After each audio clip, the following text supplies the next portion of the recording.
I els infants han tornat avui a l'escola amb una incidència acumulada de 14 dies que frega els 2.500 casos per 100.000 habitants. I amb almenys 300 professors de baixa per Covid a tota la comunitat i amb un nou protocol de la Conselleria davant els positius dins les aules. Cati Alzamora és a l'escola Jaume Vidal i Alcover de Manacor. Bon dia, Cati. Com es viu aquest primer dia als centres?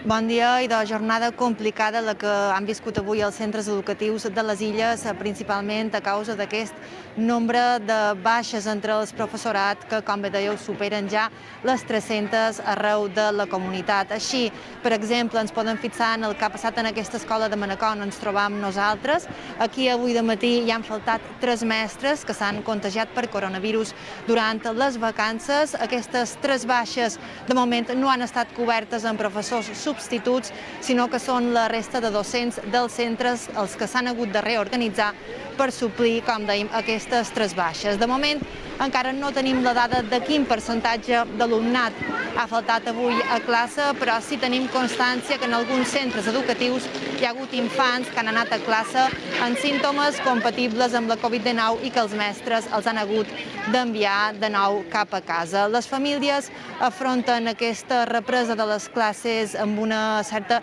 incertesa davant l'elevada incidència de la Covid-19 a la comunitat, però la majoria també amb la convicció que els centres escolars són entorns segurs i que els infants necessiten que l'activitat lectiva sigui presencial.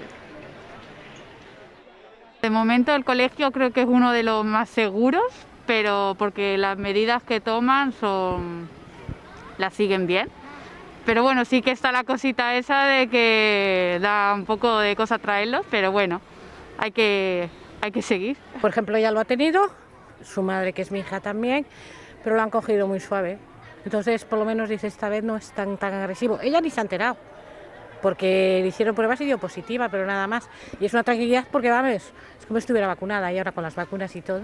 Jo crec que hauríem de fer el de fa 2 anys, tancar les escoles i començar i fer les classes a casa, perquè n'hi ha molta incidència i això és molt contagiós ara. Motxilles, cara de son i mascaretes.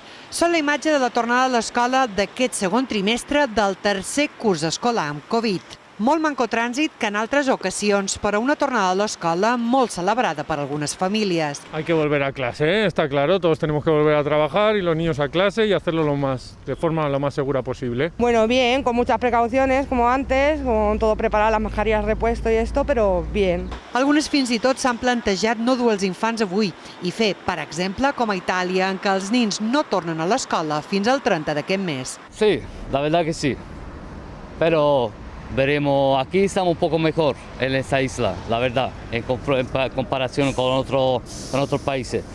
Però a veure què nos dicen. El CEIP i ESO Son Quim de Palma han notat una davallada en l'assistència dels infants.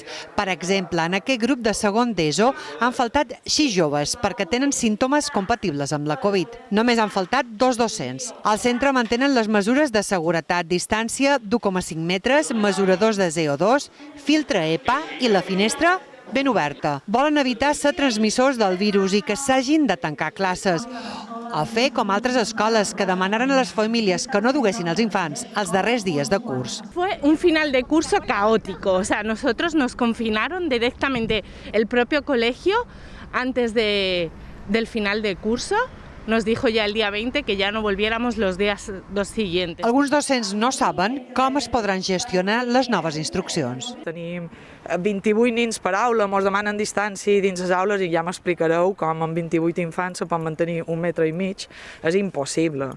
Les noves instruccions d'educació enviades ahir als centres educatius diuen que no es tancarà una aula fins que no hi hagi 5 positius confirmats. Educació ja ha activat el grup de substitucions express, que ja el formen 80 docents, 20 més dels que s'havien previst inicialment. El conseller Martí Mas reconeix que la situació és complexa i en declaracions als dematins d'IV3 demana a les famílies corresponsabilitat per evitar que augmentin els contagis a les escoles.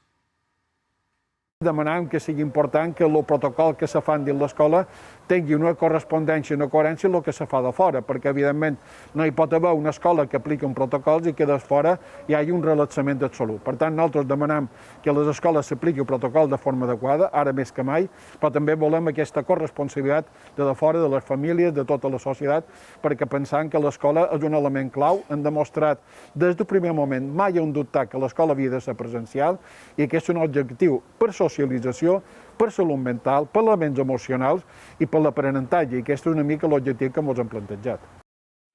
I mentre Educació demana coherència i corresponsabilitat a les famílies, els sindicats educatius acusen l'administració de no actuar i de no ajustar les mesures preventives a les necessitats dels treballadors. Quina novetat suposa això? Sí, que és que a un centre que se puguin mantenir 1,5 metres de distància de principi de curs no s'han fet ja no s'ha guardat aquesta distància de 1,5 metres. És un insult, o sigui, i la conselleria no pot dir venen setmanes complicades i mentrestant no fer res al respecte, més que dir apel·lar a la responsabilitat individual, l'administració ha d'actuar.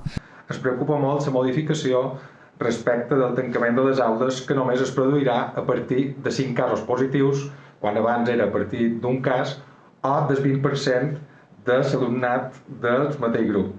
Modificació que compensa la falta d'empara dels treballadors en matèria de conciliació familiar.